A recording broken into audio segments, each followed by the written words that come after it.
Will, talk to me. ABC Tuesday. They took his daughter. She's coming home alive. Will Trent, the series critics are calling powerful must-see TV, continues to thrill. Shouldn't we strategize before we go in there? If we screw up this case, a cop killer walks free. With the riveting conclusion to a 2-part season premiere. GBI! Help me! Get down! Will Trent, all new Tuesday on ABC and stream on Hulu. How to have fun, anytime, anywhere. Step 1. Go to ChumbaCasino.com. ChumbaCasino.com. Got it. Step 2. Collect your welcome bonus. Come to Papa welcome bonus. Step 3. Play hundreds of casino-style games for free. That's a lot of games. All for free? Step 4. Unleash your excitement. Woohoo! Chumba Casino has been delivering thrills for over a decade. So claim your free welcome bonus now and live the Chumba life. Visit ChumbaCasino.com. VGW Group. No purchase necessary. Void where prohibited by law. See terms and conditions. 18+. You are listening to The Evidence Locker. Thank you for tuning into our podcast. We're able to bring you new episodes thanks to the support of our sponsors. Please check them out, as they offer some exclusive deals just for you, our listeners. If you prefer an ad-free experience, you can find us on Patreon, with plans starting at just $2 a month. Plus, 25% of all Patreon proceeds go directly to the Doe Network, helping to bring closure to international cold cases. For more details, check the link in our show notes. Our episodes cover true crimes involving real people, and some content may be graphic in nature. Listener discretion is advised. We produce each episode with the utmost respect for the victims, their families, and loved ones. A summer weekend in July 1985 was one of elegance and celebration. A prominent high society wedding had drawn some of Ireland's most influential families to Kilcorsey House, Clara, home to Richard and Teresa Flynn. Throughout the weekend, guests marveled at the grand estate, and laughter echoed through the halls as the festivities carried on. By all accounts, the weekend should have ended in joy and satisfaction. But on that Sunday evening, the air of festivity had turned ominous. Inside the Flynn family's stately home, chaos erupted. By the early hours of the morning of Monday, July 9th, Father Niall Molloy, a beloved priest and trusted family friend, lay lifeless on the floor of an upstairs bedroom. Blood stained the carpet, and questions began swirling almost immediately. What had taken place behind closed doors? How could a weekend of celebration devolve into tragedy? What unfolded that weekend, and in the days, weeks, and years that followed, would send shockwaves through Ireland. Whispers of violence, allegations of financial disputes, and rumors of an inappropriate relationship would entangle Father Malloy's death in layers of mystery, intrigue, and heartbreak. This is the story of a case that still refuses to rest.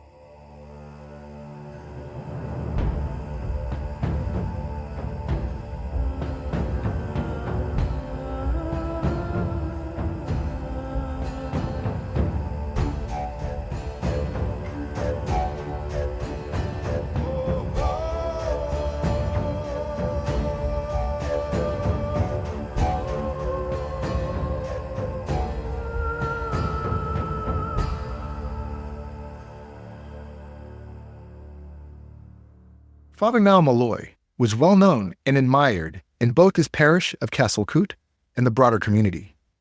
He grew up in Roscommon in a well-to-do, tight-knit family. His nieces and nephews recalled him being a young, kind uncle who was often tasked with keeping an eye on them when they played on the expansive grounds of the family estate. Tall and handsome, from good stock, would have made Niall one of the most eligible bachelors around. However, he was not looking to get married and start his own family. From a young age, Niall knew that he wanted to serve God. And when he was done with high school, he had the opportunity to study at the Irish College in Rome. Getting into this college was no small feat. You had to be the cream of the crop academically, know the right people, or come from serious money. It was the kind of place where even applying was a big deal, and getting in meant you were really something special. When he returned with a fellow priest, also from Roscommon, the entire region celebrated their golden boys, the new young priests, with all the accolades. Father Niall's nephew recalled a festive atmosphere with bonfires throughout the town, marking the event. After serving as the army chaplain at Athlone for a while, he was called to Castle Coote, where he stepped into the role as parish priest with grace. As the years rolled by, Father Niall Molloy crafted an admirable reputation for himself. He was devoted to his parish, knew the names of all the children in the church's school, and had many friends. A local shopkeeper remembered him as a no-nonsense, approachable man with whom one always felt at ease. But besides his devotion to his chosen path as a priest, Father Niall had another passion: thoroughbred horses. Coming from a privileged background, he grew up with horses and was familiar with the world it came with.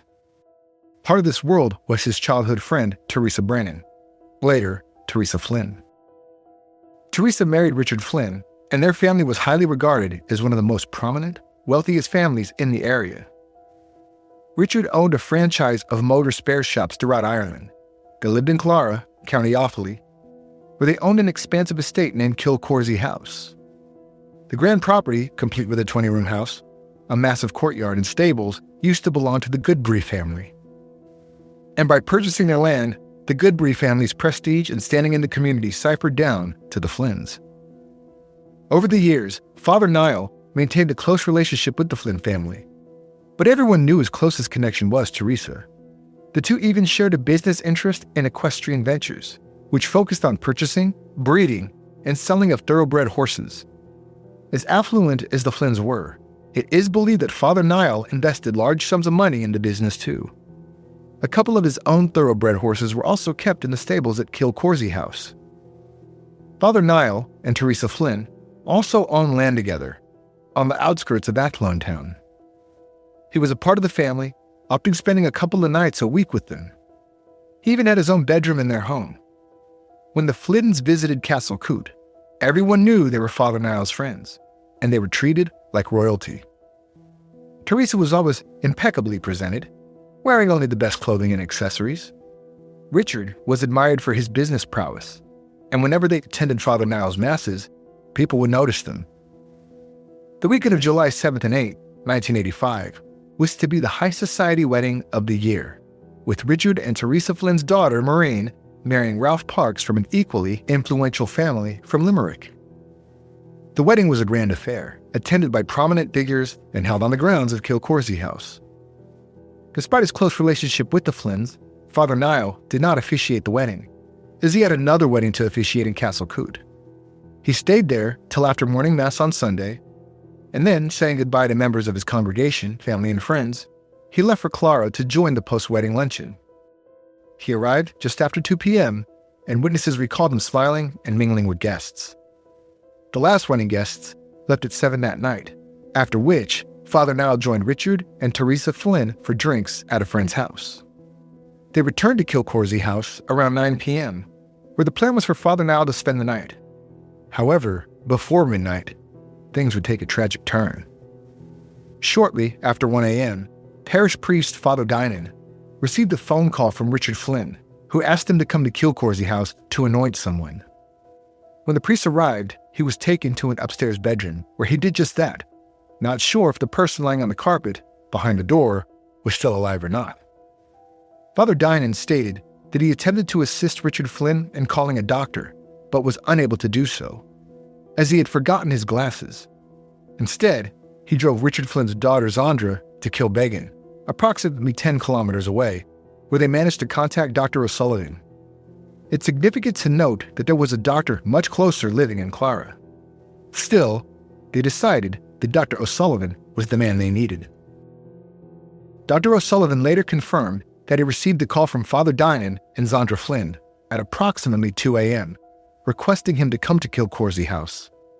Upon arrival, Dr. O'Sullivan was led to a bedroom where he immediately recognized Father Niall lying on the floor. Tragically, he determined that Niall was already deceased. The doctor was shocked to see the usually composed Teresa in a hysterical state in the bedroom. He was unable to calm her down and drove her to Tullamore General Hospital. Dr. O'Sullivan told Father Dinan to call police, and around 3:15 a.m., the call to report Father Niall's demise came into Clara Garda Station. Officer Kevin Ford arrived at Kilcorsey House to find Richard and some members of the Flynn family who arrived after Dr. O'Sullivan had left with Teresa. Richard took him to Father Niall's body in the bedroom. The officer noticed blood on the carpet in a somewhat peculiar pattern, like the body had been dragged from one spot to another. Sergeant Ford met Richard Flynn downstairs, where he took his statement. Firstly, Richard, whose knuckles were bruised and swollen, told the officer, "I did it.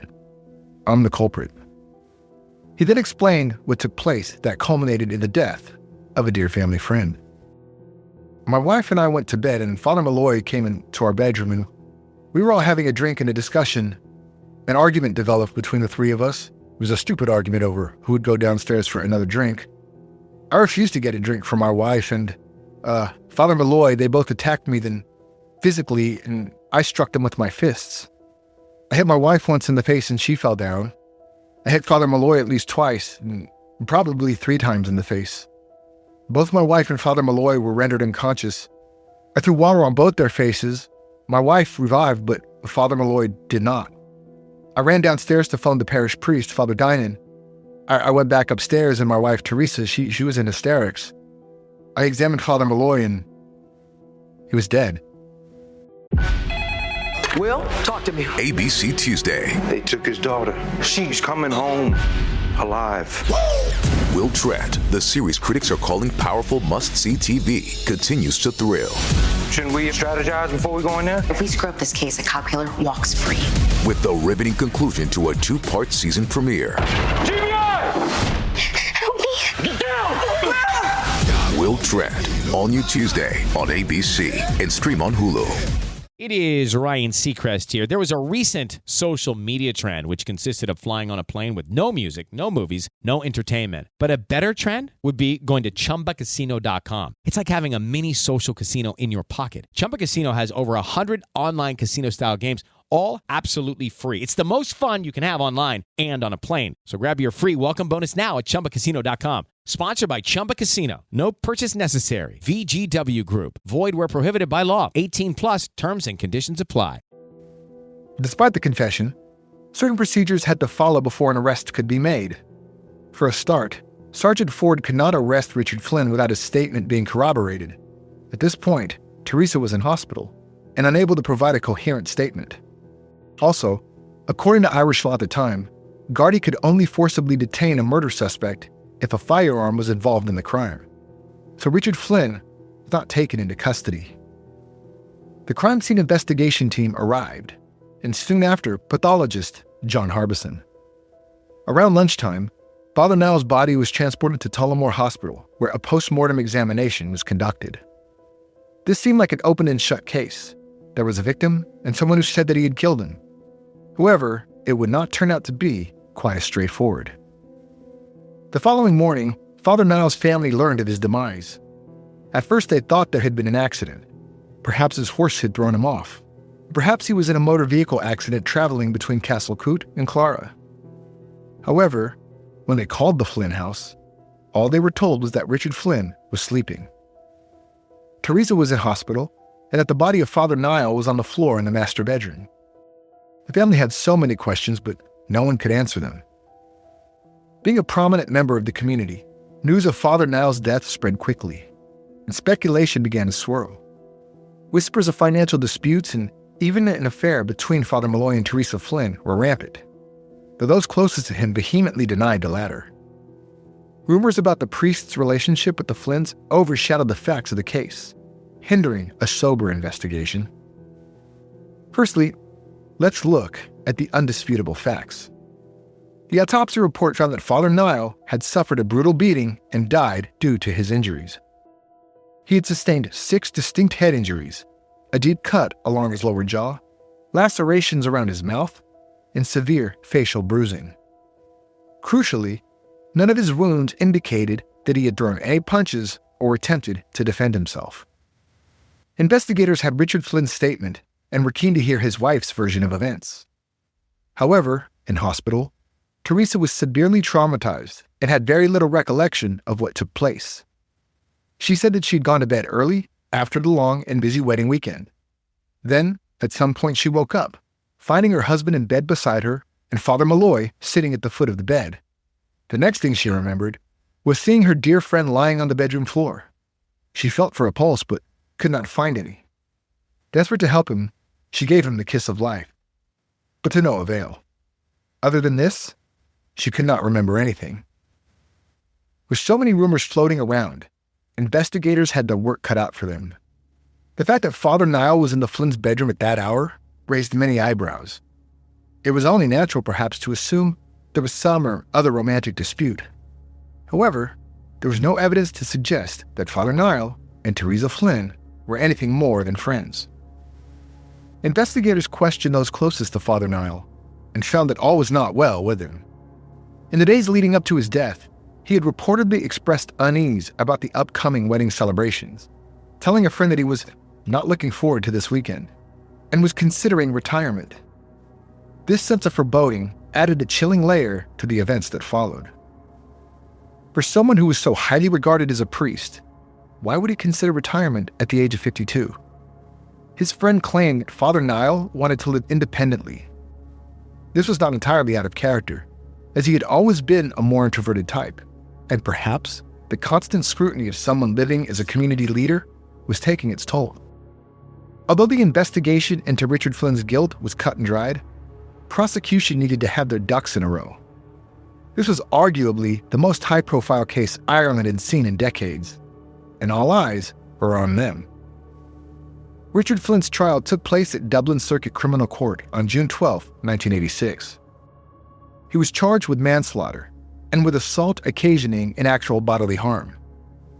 From the start, the trial was frustrating, with daily adjournments and administrative delays.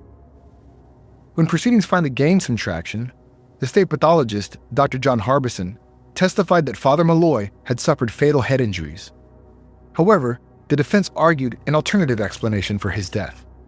The fact that the victim had an enlarged heart meant that there was a chance he died due to heart failure. This, perhaps, was only a ploy to inject reasonable doubt into the case. However, in a shocking turn, the judge directed the jury to deliver a verdict of not guilty, citing insufficient evidence to convict. The trial ended abruptly, leaving the Molloy family and the public in disbelief. Judge Lowe made a definitive statement, hoping to squash all rumors once and for all. He said, "It is perfectly clear from all the evidence that the friendship between Father Malloy and Mrs. Flynn was a perfectly proper one. They were great friends for nearly 30 years, and there was not an iota of evidence that there was anything improper in their relationship." And with that, the trial was over. The court proceedings raised more questions than answers. Why did Richard Flynn admit guilt at the scene just to let his defense later deny responsibility in court? What role did Teresa Flynn's reported amnesia and hysteria play in the case? And why was the evidence surrounding Father Malloy's injuries deemed inconclusive? The Molloy family refused to accept this outcome and insisted on a coroner's inquest. A coroner's inquest is a formal, fact-finding investigation to determine how, when, and where someone died. Unlike a trial, it does not determine criminal liability or blame. Its sole purpose is to establish the facts surrounding the death. It's significant to note that, after being found not guilty at the original trial, Richard Flynn was immune to criminal proceedings. So regardless of the outcome of the coroner's inquest, no further steps could be taken against Father Niall's self-professed killer. The coroner's inquest into the death of Father Niall Molloy revealed a harrowing finding. He had died from a subdural hemorrhage, the result of a severe head injury. This conclusion shattered earlier suggestions that he may have succumbed to natural causes, such as a heart attack. Instead, the inquest pointed to the violent circumstances surrounding his untimely death, raising serious questions about what truly happened inside Kilcorsey House on that fateful night. The determination of head trauma as the cause of death painted a grim picture of the final moments of Father Niall's life. He was beaten to death. After the inquest, Richard and Teresa's son David made the following statement when asked if his family had found it difficult to handle the rumors and speculation surrounding the case. Extremely difficult. It's very difficult maybe when one knows certain answers and isn't in a position to comment. It makes it very difficult to live with. What are the answers David alluded to? This has never been explained, leaving Father Niall's family to wonder. In 1986, Father Niall's brother Billy received an anonymous letter from someone claiming to have worked as a waiter on the day of Father Niall's death. The author alleged that a heated altercation broke out early in the evening between the priest and Richard Flynn, with Teresa Flynn intervening to separate them. Bottles were reportedly broken during the scuffle, which one of the Flynn daughters later cleared up. According to the letter, Father Niall was bleeding after the initial fight, and Teresa Flynn took him upstairs to tend to his injuries, followed by Richard Flynn. The author further claimed that the argument resumed upstairs, during which Teresa Flynn attacked Father Niall. They provided a timeline, stating the confrontation continued around 9:00 p.m., even after the staff had been paid and left. The letter described Richard Flynn as intoxicated and alleged that by 9:30 p.m., Father Niall was still alive, but bleeding a lot. The writer suggested that the judge presiding over the case was a friend of Teresa Flynn's and hinted at a connection involving horse trading at the Coroner. They concluded with the assertion that Father Niall was murdered in cold blood, but claimed they could not reveal their identity due to their dependence on large functions for their livelihood. The letter was simply signed, a friend. Will, talk to me. ABC Tuesday. They took his daughter. She's coming home alive. Will Trent, the series critics are calling powerful must-see TV, continues to thrill. Shouldn't we strategize before we go in there? If we screw up this case, a cop killer walks free. With the riveting conclusion to a 2-part season premiere. GBI! Help me! Get down! Will Trent, all new Tuesday on ABC and stream on Hulu. It is Ryan Seacrest here. There was a recent social media trend which consisted of flying on a plane with no music, no movies, no entertainment. But a better trend would be going to ChumbaCasino.com. It's like having a mini social casino in your pocket. Chumba Casino has over 100 online casino-style games, all absolutely free. It's the most fun you can have online and on a plane. So grab your free welcome bonus now at ChumbaCasino.com. Sponsored by Chumba Casino. No purchase necessary. VGW Group. Void where prohibited by law. 18 plus terms and conditions apply. For nearly 4 decades, the Molloy family has sought justice for Niall. His nephew Bill Maher now leads the campaign, picking up where earlier family members left off. Bill has worked tirelessly to piece together the fragmented records of the case, but many questions remain unanswered. The family believes financial disputes between Father Malloy and the Flynns may have been a motive for the fatal altercation.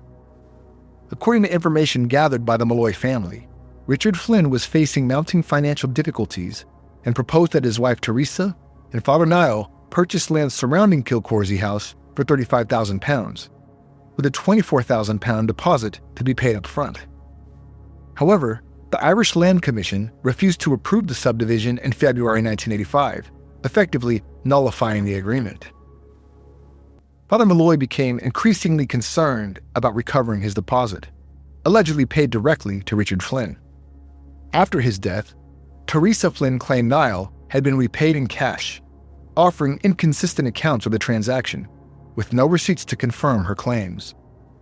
Adding to the mystery, Father Niall's will, required by church practice, was never found, despite thorough searches.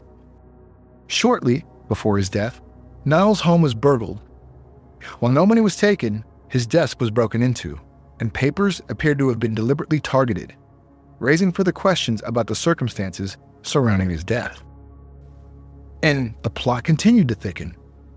In 2011, a report by a leading pathologist revealed that Father Niall likely was alive for at least 6 hours after sustaining fatal head injuries, and before any medical assistance was sought. This finding contradicted earlier accounts and intensified scrutiny on the circumstances surrounding his death, prompting renewed calls for a thorough investigation into the case. Also, in 2012, information surfaced that, in the aftermath of Father Niall's death, several of his valuable possessions, including a horse and multiple paintings, mysteriously disappeared. This revelation prompted further inquiries into the circumstances surrounding his untimely demise. Yet, after a review in 2013, no new charges were made. Teresa Flynn passed away shortly after the trial. Richard Flynn remarried in 1998 and died in 2017, aged 80. In October 2022, RTE Investigates unveiled documents shedding new light on the relationship between Father Niall and Teresa Flynn, potentially revealing a motive for the fatal assault. These documents, including a 14-page account by Richard Flynn, detailed his perception of an inappropriately close bond between his wife and the priest, dating back to the early 1960s. Flynn recounted instances when he found Teresa leaving Father Niall's bedroom late at night, leading him to confront her about the nature of their relationship. Here is an excerpt from Flynn's account. One night, on my return, I could see her leaving Father's bedroom and going into her own. When I got to the bedroom, she pretended to be asleep. I woke her up and confronted her with what I saw, and she denied it completely. Approximately 3 weeks later, I again was returning, and I went to the bedroom to find Teresa not there. I went to Father's bedroom to find them both fast asleep in bed in their night attire. I stood at the doorway and I steadied myself. Then I said to myself, "Now take it easy, Richard." Then I walked over to her and tapped her on the shoulder. She woke up and ran to our bedroom. I kept my silence until morning. During the night, I made the decision that I would sell my dairy herd of 120 cows, pay off my bank loan, and rent the land and devote my life to looking after the children. In the morning, I asked Teresa to leave and go and live with Father Malloy, and I would take care of the children. This, she refused to do. I wrote off my marriage at this stage. Richard Flynn also disclosed that family members had expressed concerns over Teresa and Father Niall's closeness, with his own father advising to kick him out. Additionally, a psychiatric assessment conducted 4 months after the incident revealed Richard Flynn's deep-seated resentment towards the relationship. He admitted to the psychiatrist that, although he recalled delivering only one punch, he believed he must have hammered him, indicating a more severe attack than initially reported. This assessment concluded that the assault was a frenzied attack, resulting from the sudden release of long-repressed anger and frustration. These revelations contrast sharply with the 1986 trial, where Judge Frank Rowe stated that there was not an iota of evidence suggesting anything improper in the relationship between Father Niall and Teresa Flynn. The newly uncovered documents suggest that Richard Flynn's perception of their relationship may have been a significant factor leading to the tragic events of that night. Despite the passage of time, the circumstances of Father Malloy's death remain unclear. Why did an argument escalate to violence? Why was there no thorough investigation or accountability? And how did a trial that promised justice for a respected priest end in an acquittal that provided no closure? And with the new evidence that's come to light, is there a chance of reopening the case, even though Richard Flynn is no longer alive? The killing of Father Niall Molloy is more than a tragic death. It's a case that highlights gaps in Ireland's legal and investigative systems during the 1980s. For the Molloy family, the fight for answers and accountability continues, ensuring that his memory and their quest for justice endure. If you'd like to dive deeper into this case, check out the resources we use for this episode in the show notes. Don't forget to follow us on social media for more updates on today's case. You can find us on Facebook, Instagram, TikTok, and X. We also have a channel on YouTube where you can watch more content. If you enjoy what we do here at Evidence Locker, please subscribe on Apple Podcasts or wherever you're listening right now, and consider leaving us a 5-star review. This was the Evidence Locker. Thank you for listening.